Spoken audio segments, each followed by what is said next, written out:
Hello friends, +1 physics chapter 5 work energy പവറിൻ്റെ discussions നമ്മൾ ഈ വീഡിയോയിൽ സ്റ്റാർട്ട് ചെയ്യുകയാണ്. രണ്ട് പ്രധാനപ്പെട്ട ടോപ്പിക്കുകളാണ് ഇന്ന് നമ്മൾ പഠിക്കുന്നത്. ഒന്ന് സ്കെയിലാർ പ്രോഡക്റ്റ്, മറ്റൊന്ന് പ്രോപ്പർട്ടീസ് ഓഫ് സ്കെയിലാർ പ്രോഡക്റ്റ്. സമയം കളയാതെ നമുക്ക് ടോപ്പിക്സിലേക്ക് കടക്കാം. First is defining scalar product. Scalar പ്രോഡക്റ്റിനെ ഡിഫൈൻ ചെയ്യാൻ പോവുകയാണ്. ഇത് നമ്മൾ പഠിക്കുന്നത് ഒരു മാത്തമാറ്റിക്കൽ ടൂൾ എന്നുള്ള കൺസെപ്റ്റിലാണ്. അതായത് നമുക്ക് വർക്ക് എനർജി പവർ എന്നുള്ള ഈ അധ്യായത്തിലെ ചില ഫിസിക്കൽ കോൺസെപ്റ്റുകൾ എക്സ്പ്ലെയിൻ ചെയ്യാൻ നമ്മൾ ഇതുവരെ പഠിച്ചിട്ടുള്ള മാത്തമാറ്റിക്സ് പോരാ, പുതിയ ചില മാത്തമാറ്റിക്കൽ ടൂൾസ് പഠിക്കേണ്ടി വരും. അപ്പോൾ അതിൻ്റെ ഭാഗമായിട്ടാണ് സ്കെയിലാർ പ്രോഡക്റ്റ് നമ്മൾ പഠിക്കുന്നത്. ഇതേ കാര്യം തന്നെ നിങ്ങൾ മാത്തമാറ്റിക്സിൽ സ്കെയിലാർ പ്രോഡക്റ്റ് മാത്തമാറ്റിക്സിൽ അതിനൊരു മാത്തമാറ്റിക്കൽ പേഴ്സ്പെക്റ്റീവിൽ കുറേ കൂടെ വിശദമായിട്ട് പഠിച്ചുകൊള്ളും.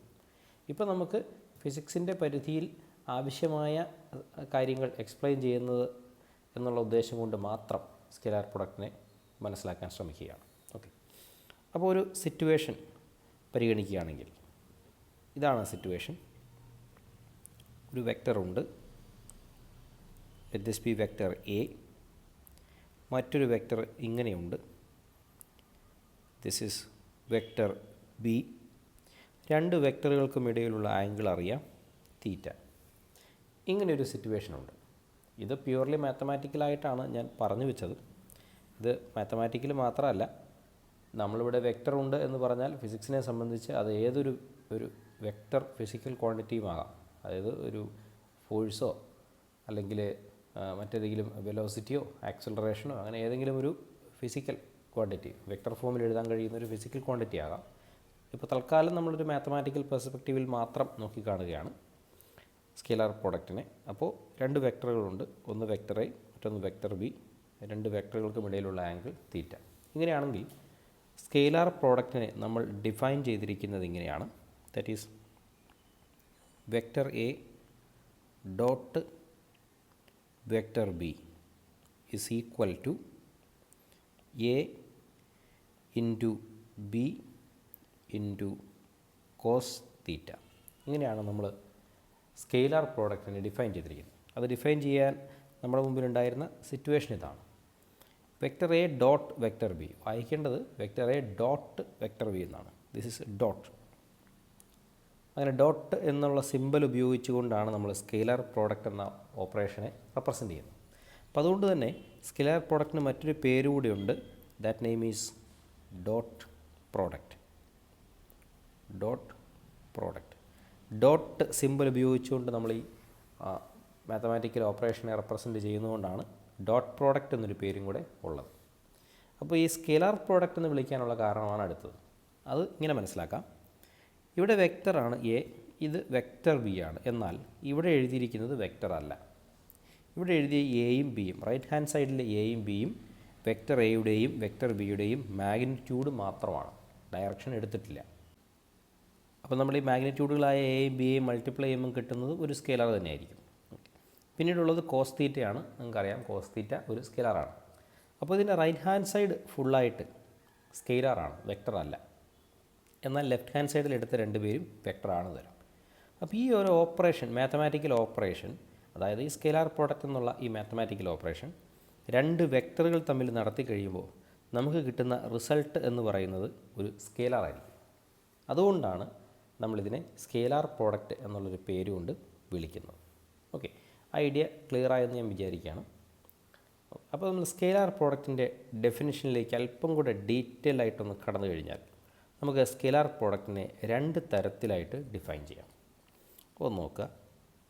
ഇപ്പോൾ നമ്മളിങ്ങനെ vector A dot vector B is equal to A into B cos theta ഇങ്ങനെ കൺസിഡർ ചെയ്യുകയാണെന്ന് വിചാരിക്കാം. നമുക്ക് സ്കെയിലർ ആയതുകൊണ്ട് നമുക്ക് ഇങ്ങനെ ഒരു ബ്രാക്കറ്റ് ഇവിടെ ഇടാമല്ലോ. അങ്ങനെ ഇടുകയാണ് a into B cos theta. ഇങ്ങനൊരു സിറ്റുവേഷൻ പരിഗണിക്കുമ്പോൾ ഉള്ള വ്യത്യാസം എന്താണെന്ന് വെച്ച് കഴിഞ്ഞാൽ ഇവിടെ നോക്കിക്കൊള്ളുക. നമ്മുടെ സിറ്റുവേഷൻ ഇതായിരുന്നു. രണ്ട് വെക്ടർ ഉണ്ട്. This is vector a. We have one more vector, that is vector b. രണ്ട് പേർക്കും ഇടയിലുള്ള ആംഗിൾ തീറ്റ. എന്നിട്ട് നമ്മൾ ബിയുടെ പ്രൊജക്ഷൻ ഓൺ എ മാർക്ക് ചെയ്യുകയാണ്. Okay, projection of b on vector a. അത് മാർക്ക് ചെയ്യുമ്പോൾ ഇങ്ങനെയാണ് മാർക്ക് ചെയ്യേണ്ടത്. Sorry, there is no need of arrow mark. ഇവിടെയാണ് ആരോ മാർക്ക് വേണ്ടത്. ഈ ഭാഗമുണ്ടല്ലോ, ഇത്രയും ഭാഗം, ഈ വെക്ടർ, ഇതെന്ന് പറയുന്നത് വെക്ടർ ബിയുടെ വെക്ടർ എയിൽ കിടക്കുന്ന പ്രൊജക്ഷനാണ്. അപ്പോൾ നമ്മൾ വെക്ടർ ബിയെ റിസോൾവ് ചെയ്യാനൊക്കെ പഠിച്ചിട്ടുണ്ടല്ലേ. ഇങ്ങനെയും വെക്ടർ ബിയെ റിസോൾവ് ചെയ്യാൻ നമുക്കറിയാം. അങ്ങനെ റിസോൾവ് ചെയ്യുമ്പോൾ this is cos theta component, this is sine theta component നമ്മൾ പഠിച്ചിട്ടുണ്ട്. അങ്ങനെ നോക്കിയാൽ വെക്ടർ ബിയുടെ എയിൽ കിടക്കുന്ന പ്രൊജക്ഷനെ നമുക്കിങ്ങനെ വിളിക്കാം, that is B cos theta. എന്താണ് ബി കോസ് തീറ്റ? ഈ വെക്ടറാണ് ബി കോസ് തീറ്റ. അതെന്താണെന്ന് ചോദിച്ചാൽ it is the projection of b on vector a. അതിൻ്റെ കൺസെപ്റ്റ് ഇനിയും മനസ്സിലാകാത്തവരുണ്ടെങ്കിൽ നിങ്ങളിങ്ങനെ വിചാരിച്ചാൽ മതി. നമ്മളിവിടെ ഒരു ടോർച്ച് വെച്ചിട്ട് ലൈറ്റ് അടിക്കുകയാണെന്ന് വിചാരിക്കാം. സ്വാഭാവികമായിട്ടും വെക്ടർ ബിയുടെ ഒരു നിഴൽ, ഈ വെക്ടർ ബിയുടെ ഒരു നിഴൽ, ഇത്രയും ഭാഗത്ത് നിഴലുകൊണ്ട് ഈ വെക്ടർ ബി നമുക്കൊരു നിഴൽ ഇങ്ങനെ വെക്ടർ എയിൽ കിടക്കുന്നത് കാണാം. ഏറെക്കുറെ അതുതന്നെയാണ് ഈ പ്രൊജക്ഷൻ എന്നുള്ള സങ്കല്പം ഇവിടെ നമ്മൾ പറയുന്നത്. അപ്പോൾ വെക്ടർ ബിയുടെ പ്രൊജക്ഷൻ ഓൺ വെക്ടർ എ. ഇനി നോക്കിയാൽ ഈ പ്രൊജക്ഷനും വെക്ടർ എയും തമ്മിലുള്ള പ്രോഡക്റ്റ്, അവർ തമ്മിൽ ഉള്ള ഗുണനഫലം എടുത്തു കഴിഞ്ഞാൽ നമുക്കത് എങ്ങനെ എഴുതാൻ പറ്റും? It is very simple. That is vector A അല്ല, magnitude of vector A into B cos theta. ഇങ്ങനെ എഴുതാമല്ലോ, magnitude of A into B cos theta. ഒരേ ദിശയിലുള്ള വെക്ടറുകളാണ്. അപ്പോൾ നമ്മൾ ഇവിടെ മാഗ്നിറ്റ്യൂഡിനെ മൾട്ടിപ്ലൈ ചെയ്ത് കഴിഞ്ഞാൽ നമുക്ക് എ ബി കോസ് തീറ്റ എന്ന് കിട്ടും. എ ബി കോസ് തീറ്റ എന്ന് പറയുന്നത് നമുക്കറിയാം, this is vector A dot vector B ആണ്. ശരിയല്ലേ? അപ്പോൾ നമ്മളിവിടെ പറഞ്ഞ ആ കാര്യം തന്നെയാണ് ഇവിടെ നമുക്ക് കിട്ടിയിരിക്കുന്നത്. അപ്പോൾ നമ്മളിങ്ങനെ ബ്രാക്കറ്റ് ഉപയോഗിച്ചുകൊണ്ടാണ് റെപ്രസെൻറ്റ് ചെയ്യുന്നതെങ്കിൽ അത് എ ഡോട്ട് ബിയെ മനസ്സിലാക്കാനുള്ള ഒരു വഴിയാണ്, അല്ലെങ്കിൽ എ ഡോട്ട് ബിയെ നമ്മൾ ഡിഫൈൻ ചെയ്യുന്ന ഒരു രീതിയാണ് a into B cos theta. അപ്പോൾ ആ രീതിയിൽ എ ഡോട്ട് ബിയുടെ ഒരു വെർബൽ ഡിസ്ക്രിപ്ഷൻ നമ്മൾ എഴുതുകയാണെങ്കിൽ ഇങ്ങനെ എഴുതാം, vector A dot vector B is equal to the product of magnitude of vector A. അതേതാണ് magnitude? That is simply A. വെറുതെ എ എന്ന് എഴുതുന്നതാണ് അതിനെ മാഗ്നിറ്റ്യൂഡ് ഓഫ് എ എന്ന് പറയുന്നത്. And projection of vector B on vector A. കൂടാതെ vector ബിയുടെ projection ആരുടെ മേൽ? On vector A, that is B cos theta. അപ്പോൾ നമ്മൾ ഇത്തരത്തിൽ ഡിഫൈൻ ചെയ്യുമ്പോൾ എ ഡോട്ട് ബി എന്ന് പറയുന്നത് എയുടെ മാഗ്നിറ്റ്യൂഡിനും ബിയുടെ എയിൽ കിടക്കുന്ന പ്രൊജക്ഷൻ്റെയും പ്രോഡക്റ്റിന് ഈക്വൽ ആയിരിക്കുമെന്നാണ് നമ്മൾ പറഞ്ഞത്. A dot b equal to A into B cos theta. Okay, അപ്പോൾ ആ ടൈപ്പ് അല്ലെങ്കിൽ ആ ഒരു തരത്തിലുള്ള ഡെഫിനേഷൻ ക്ലിയർ ആയെന്ന് വിചാരിക്കുന്നു. ഇനിയൊരു തരത്തിൽ കൂടെ എ ഡോട്ട് ബിയെ നമുക്ക് ഡിഫൈൻ ചെയ്യാം. അതാണ് ഇനി പറയാൻ പോകുന്നത്, ശ്രദ്ധിച്ചോളാം. ഓക്കെ, അപ്പോൾ അതിലൊരു കാര്യം പറയാൻ വിട്ടു, ശ്രദ്ധിക്കുക. നമ്മളിവിടെ പ്രൊജക്ഷൻ മാർക്ക് ചെയ്തിട്ടുണ്ടല്ലോ. ഈ കാണുന്നത് പ്രൊജക്ഷൻ ആകണമെങ്കിലുള്ള ഒരു ചെറിയ ജിയോമെട്രിക്കൽ കണ്ടീഷൻ കൂടെ പറയുകയാണ്, ദിസ് ആംഗിൾ ഷുഡ് ബി 90. അത് 90 ആകുമ്പോഴാണ് നമുക്കത് പ്രൊജക്ഷൻ ആണെന്ന് പറയാൻ സാധിക്കുക. ഇനി മറ്റൊരു തരത്തിൽ നമ്മൾ എ ഡോട്ട് ബി ഡിഫൈൻ ചെയ്യാൻ പോവുകയാണ്. That is vector A dot vector B is equal to b into a cos theta. ഇത് എഴുതിയപ്പോഴേ നിങ്ങൾക്ക് മനസ്സിലായിട്ടുണ്ടാവും അല്ലേ? വെക്ടർ ബിയുടെ മാഗ്നിറ്റ്യൂഡും വെക്ടർ എയുടെ പ്രൊജക്ഷൻ ഓൺ വെക്ടർ ബി. അപ്പോൾ അതെങ്ങനെയാണ് ജിയോമെട്രിക്കലി ആ കൺസെപ്റ്റ് എങ്ങനെയാണെന്ന് ഒന്ന് നമുക്കിന്ന് എക്സ്പ്ലെയിൻ ചെയ്ത് നോക്കാം. This is vector b, this is vector a. Projection mark ചെയ്യുമ്പോൾ നമ്മൾ ഇങ്ങനെ മാർക്ക് ചെയ്യണം, this angle should be 90 and angle between them is theta and this vector, ഇത്രയും മാത്രമുള്ള ഈ vector. Okay, this vector is called a cos theta. അപ്പോൾ നമ്മൾ പതിവ് പോലെ അല്ലെങ്കിൽ മുമ്പ് ചെയ്തതുപോലെ എ കോസ് തീറ്റയുടെയും ബിയുടെ മാഗ്നിറ്റ്യൂഡിൻ്റെയും പ്രോഡക്റ്റ് എടുത്തു കഴിഞ്ഞാൽ എ ഡോട്ട് ബിയുടെ ഡെഫിനിഷൻ ആയിക്കഴിഞ്ഞു. അപ്പോൾ അത് ഞാൻ വെർബലി ഒന്ന് ഡിഫൈൻ ചെയ്യാൻ ശ്രമിച്ചാൽ ഇങ്ങനെ ഡിഫൈൻ ചെയ്യാം. Vector A dot vector B is equal to the product of magnitude of vector B. എന്താണ് മാഗ്നിറ്റ്യൂഡ്? നിങ്ങൾക്കറിയാമത്, simply B, and projection of vector A on vector B. അതിനെങ്ങനെ എഴുതുക? That is A cos theta. Concept clear ആയെന്ന് വിചാരിക്കുന്നു. അങ്ങനെ രണ്ട് തരത്തിൽ നമുക്ക് എ ഡോട്ട് ബിയെ ഡിഫൈൻ ചെയ്യാം എന്നുള്ളതാണ് നമ്മളിപ്പോൾ പഠിച്ചത്. അപ്പോൾ എ ഡോട്ട് ബി എന്താണെന്നും ഇത് രണ്ട് തരത്തിൽ ഉള്ള ഡെഫിനിഷൻ, രണ്ട് തരത്തിലുള്ള ഇതിൻ്റെ ഒരു വ്യൂ നമ്മൾ പഠിച്ചു കഴിഞ്ഞു. അടുത്തത് നമുക്ക് പ്രധാനപ്പെട്ടതെന്ന് പറയുന്നത് എ ഡോട്ട് ബിയുടെ പ്രോപ്പർട്ടികളാണ്. എ ഡോട്ട് ബി എന്ന ഈ മാത്തമാറ്റിക്കൽ ഓപ്പറേഷൻ്റെ അല്ലെങ്കിൽ ഡോട്ട് പ്രോഡക്റ്റ് അഥവാ സ്കെലാർ പ്രോഡക്റ്റ് എന്ന് പറയുന്ന ഈ മാത്തമാറ്റിക്കൽ ഓപ്പറേഷൻ്റെ പ്രോപ്പർട്ടികളാണ്. ആദ്യ പ്രോപ്പർട്ടിയായിട്ട് നമ്മൾ പഠിക്കുന്നത് ഇറ്റ്സ് കമ്മ്യൂട്ടേറ്റീവ് ലോ. അതായത് scalar product commutative law obey ചെയ്യും എന്ന് പറയുമ്പോൾ നമുക്ക് അറിയാം, ഓൾറെഡി പഠിച്ചിട്ടുണ്ട്, vector A dot vector B is equal to vector B dot vector A. ഇങ്ങനെ എഴുതാൻ സാധിക്കുമെന്നുള്ളതാണ് കമ്മ്യൂട്ടേറ്റീവ് ലോയുടെ പ്രത്യേകത. രണ്ടാമത്തെ പ്രോപ്പർട്ടി എന്ന് പറയുന്നത് ഡിസ്ട്രിബ്യൂട്ടീവ് ലോയാണ്. അതും നമ്മൾ പഠിച്ചിട്ടുള്ള കാര്യമാണ്. അപ്പോൾ ഡിസ്ട്രിബ്യൂട്ടീവ് ലോ നോക്കുമ്പോൾ vector A dot vector B plus vector C is equal to vector A dot vector B plus vector A dot vector C. ഇത്തരത്തിൽ ഡിസ്ട്രിബ്യൂട്ട് ചെയ്ത് എഴുതാൻ കഴിയും എന്നുള്ളതും സ്കെയിലാർ പ്രോഡക്റ്റിൻ്റെ പ്രോപ്പർട്ടിയാണ്. മറ്റൊരു തരത്തിൽ കൂടെ നമുക്ക് ഡിസ്ട്രിബ്യൂഷൻ ലോയെ മനസ്സിലാക്കാം. അതിങ്ങനെയാണ്, vector A dot lambda vector B. അവിടെ ലാംഡ എന്ന് ഉദ്ദേശിച്ചത് ഒരു സ്കെയിലാറാണ്, ഒരു നാച്ചുറൽ നമ്പറായി വിചാരിച്ചാൽ മതി. 5ഓ 10ഓ അങ്ങനെ ഏതെങ്കിലും ഒരു നമ്പറാണെങ്കിൽ നമുക്ക് അതിനെ എങ്ങനെ എഴുതാൻ സാധിക്കും? That is lambda times vector A dot vector B. ഇങ്ങനെ എഴുതാൻ കഴിയും. വേറെ ലാംഡ എന്താണെന്ന് ചോദിച്ചാൽ, lambda is a natural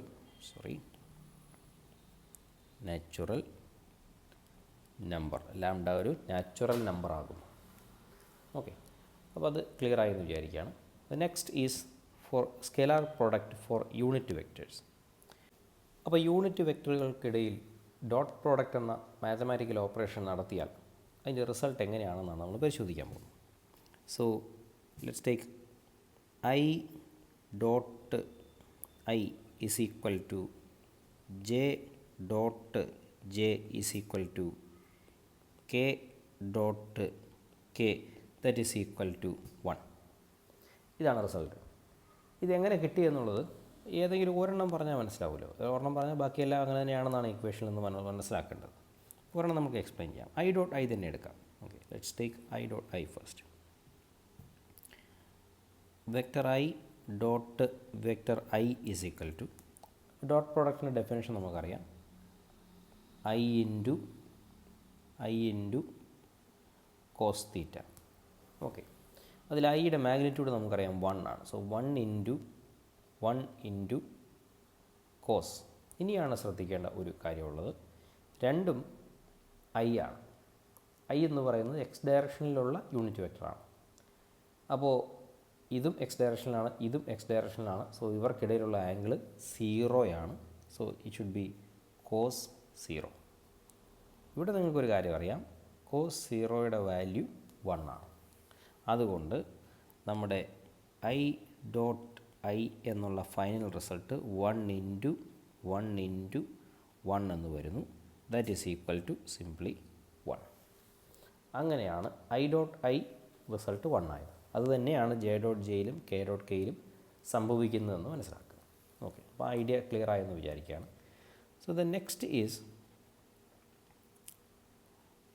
vector I dot vector J is equal to vector J dot vector k. So it's dot product vector j dot vector k, that's equal to vector k dot vector I.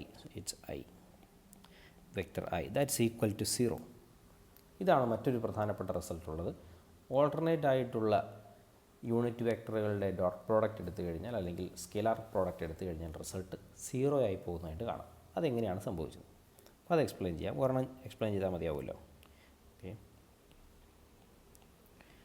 Vector I dot vector J എടുക്കാം. That's equal to I into J into cos 0, sorry cos theta, right. ഐയുടെയും ജെയുടെയും magnitude നമുക്കറിയാം. That is 1 into 1 into cos. ഇനി തീറ്റയാണ് നമുക്ക് അറിയേണ്ടത്.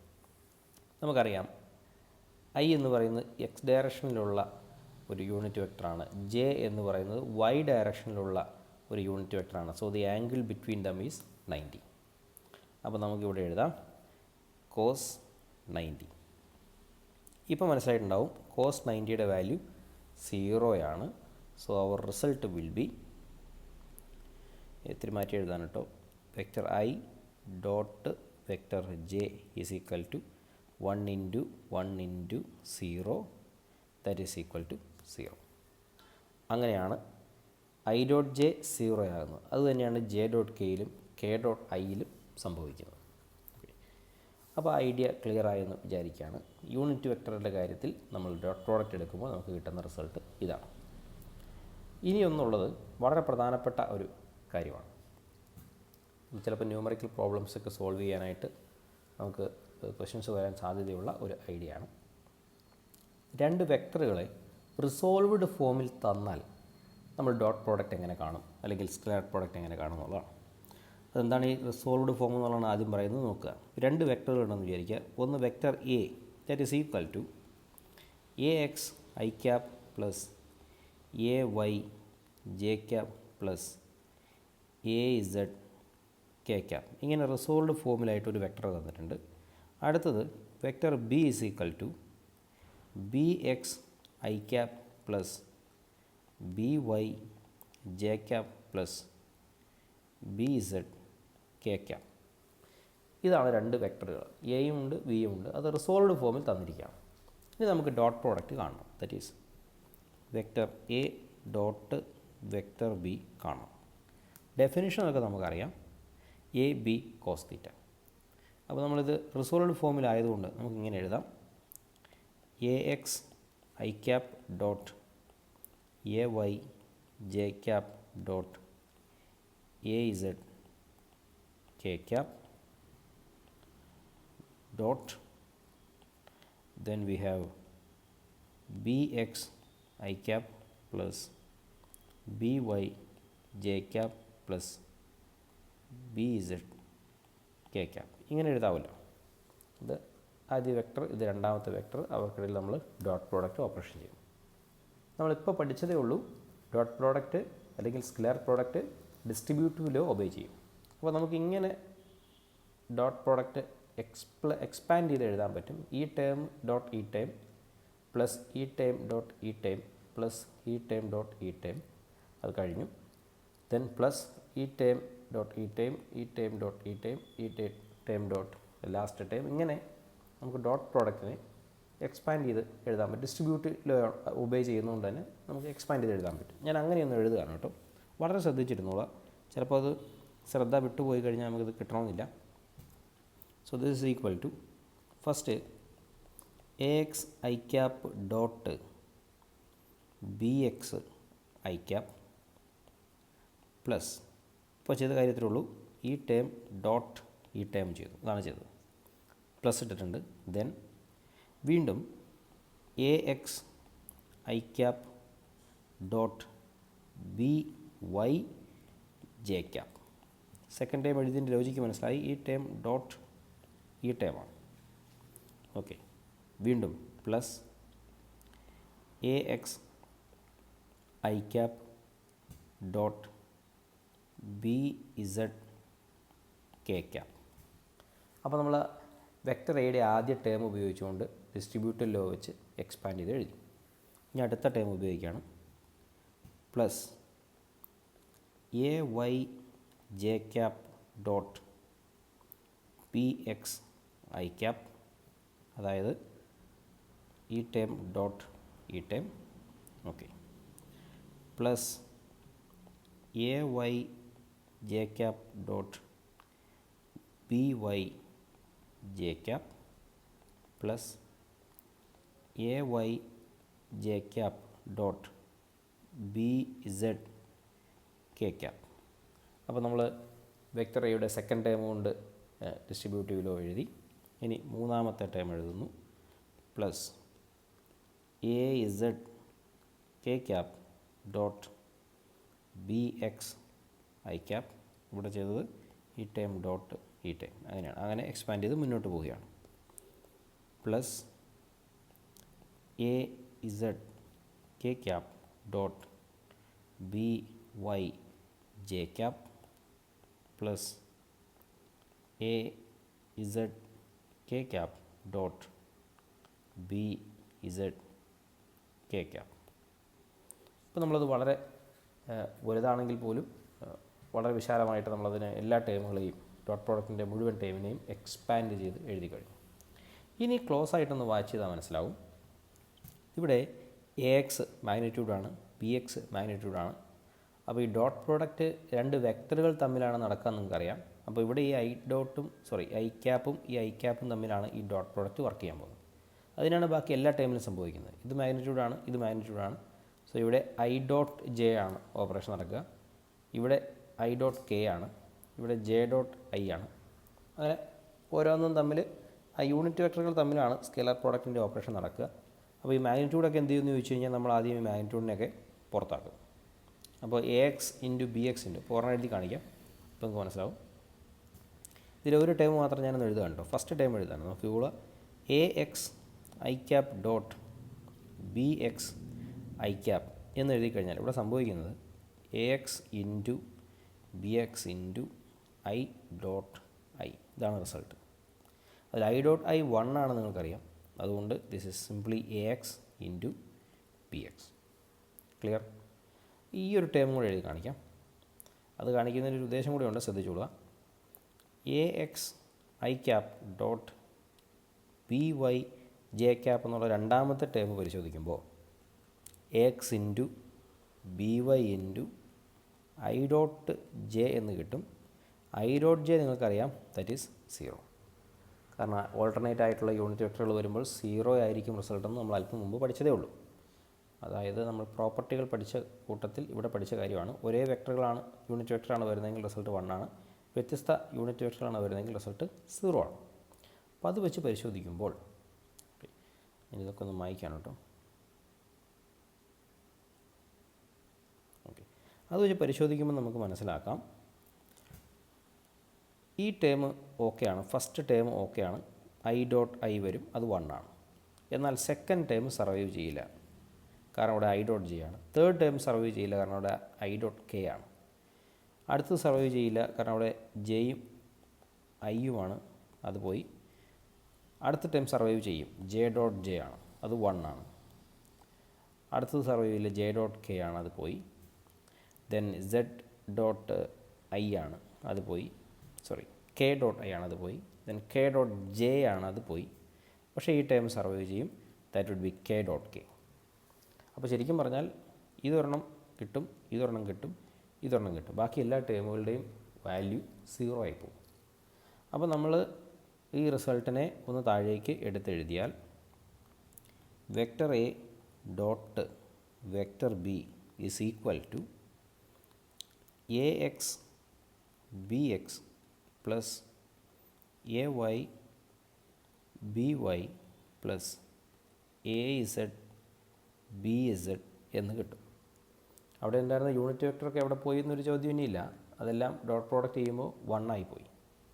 ഇതാണ് നമ്മുടെ എ ഡോട്ട് ബി കോമ്പോണൻറ്റ് ഫോമിൽ തന്നാൽ നമുക്ക് കിട്ടുന്ന റിസൾട്ട് എന്ന് പറയുന്നത്.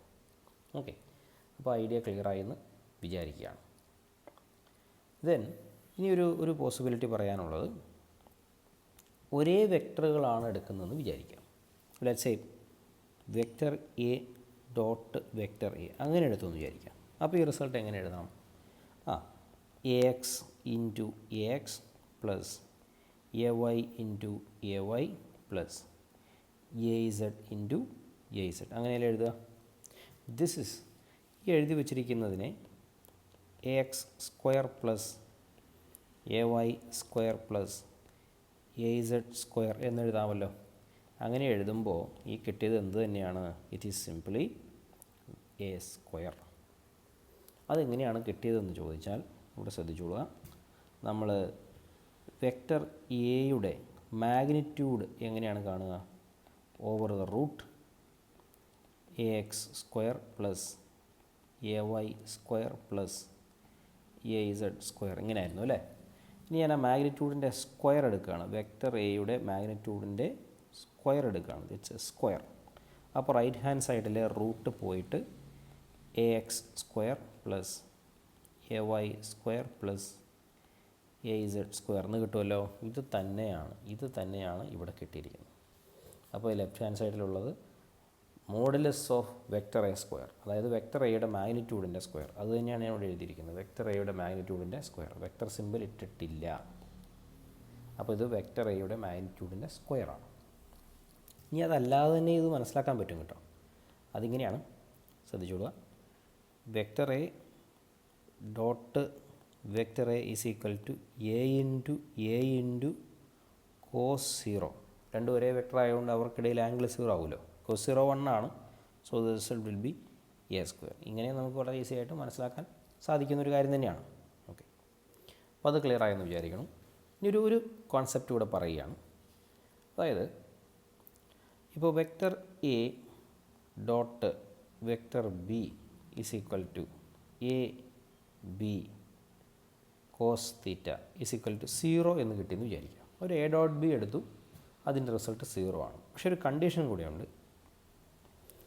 Magnitude of vector A is not equal to 0, magnitude of vector B is not equal to 0. Vector എയുടെയും വെക്റ്റർ ബിയുടെയും മാഗ്നിറ്റ്യൂഡ് 0 അല്ല. അപ്പോൾ മാത്തമാറ്റിക്കലി നോക്കുമ്പോൾ ഇത് 0 അല്ല, ഇതും 0 അല്ല. പക്ഷേ ഈ പ്രോഡക്റ്റ് 0 ആകണമെങ്കിൽ പിന്നെയുള്ള കണ്ടീഷൻ എന്ന് പറയുന്നത് കോസ് തീറ്റ 0 ആകുക എന്നുള്ളതാണ്. ശരിയല്ലേ? അപ്പോൾ അങ്ങനെ അസ്യൂം ചെയ്ത് കഴിഞ്ഞാൽ so cos theta equal to 0. Cos theta 0 ആണെങ്കിൽ നിങ്ങൾക്കറിയാം theta should be equal to 90 degree. Theta 90 degree ആണെന്ന് പറഞ്ഞാൽ നമ്മൾ മനസ്സിലാക്കേണ്ട കാര്യം vector A and vector B are what? അതെ, പെർപെൻഡിക്കുലർ. വെക്റ്റർ എയും വെക്റ്റർ ബിയും പരസ്പരം പെർപെൻഡിക്കുലർ ആണ് എന്നുള്ള റിസൾട്ടിലേക്കാണ് നമ്മൾ ഇങ്ങനൊരു എ ഡോട്ട് ബി റിസൾട്ട് കിട്ടിയാൽ നമ്മൾ എത്തിച്ചേരുന്നത്. ഇത് മാത്തമാറ്റിക്സിൽ പ്രോബ്ലമായിട്ടൊക്കെ ചോദിക്കാറുള്ള കാര്യമാണ്. രണ്ട് വെക്ടറുകൾ തമ്മിലുള്ള ആംഗിൾ അല്ലെങ്കിൽ ഒരു പെർപെൻഡിക്കുലർ ആണ് എന്ന് പ്രൂവ് ചെയ്യുക. അപ്പോൾ നമുക്ക് ഓൾറെഡി അറിയാം രണ്ട് വെക്ടറും 0 അല്ല. വെക്ടറുകൾ രണ്ടും 0 അല്ലാത്ത സ്ഥിതിക്ക് അവർ രണ്ടും 90 ഡിഗ്രിയിലാകുന്ന ഒരു കണ്ടീഷൻ മാത്രമേ എ ഡോട്ട് ബി 0 ആകാൻ കാരണമുള്ളൂ. അപ്പോൾ ഇത് ഇന്നത്തെ ക്ലാസ്സിൽ ഏറെക്കുറെ ഇത്ര മാത്രമാണ് നമ്മൾ പഠിക്കുന്നത്. നമ്മൾ വർക്ക് എനർജി പവർ എന്നുള്ള ഈ അധ്യായത്തിൽ പറയുന്ന ചില ഫിസിക്കൽ കോൺസെപ്റ്റുകൾ മനസ്സിലാക്കാനായിട്ടുള്ളൊരു മാത്തമാറ്റിക്കൽ ടൂള് പഠിച്ചു എന്നാണ് നമ്മൾ മനസ്സിലാക്കേണ്ടത്. ആദ്യം നമ്മൾ ഈ മാത്തമാറ്റിക്സ് ഡെവലപ്പ് ചെയ്യുന്നു, അതിനുശേഷം നമ്മൾ ഫിസിക്സിലേക്ക് വരും. അപ്പോൾ ഇന്നത്തെ ക്ലാസ് കുറേയൊക്കെ പ്യൂർലി മാത്തമാറ്റിക്കൽ കോൺസെപ്റ്റുകളാണ് നമ്മൾ ഡിസ്കസ് ചെയ്തത്. ഇത് വളരെ തറവായിട്ട് പഠിക്കുക, എങ്കിൽ മാത്രമേ മുന്നോട്ട് പോകുമ്പോൾ വർക്ക് എന്താണ് എന്നുള്ളതിൻ്റെ ഒരു ഡെഫിനിഷനിലേക്ക് വരുമ്പോൾ അത് മനസ്സിലാകത്തുള്ളൂ. ഓക്കെ, അത് ക്ലിയർ ആയെന്ന് വിചാരിക്കുകയാണ്. അപ്പോൾ വളരെ നന്നായിട്ട് പഠിക്കുക. കൂടുതൽ വീഡിയോസുമായിട്ട് ഓക്കെ. അതിൻ്റെ ഒരു കാര്യം പറയാൻ വിട്ടു, ഇതിലെന്തെങ്കിലും സംശയം ഉണ്ടെങ്കിൽ താഴെ കമൻറ്റ് ബോക്സിൽ ഇട്ടാൽ മതി, സാധിക്കുന്നതല്ല അതിനുള്ള മറുപടി ഞാൻ നൽകും. അപ്പോൾ കൂടുതൽ ടോപ്പിക്സുമായിട്ട് അടുത്ത വീഡിയോയിൽ കാണാം. Thank you.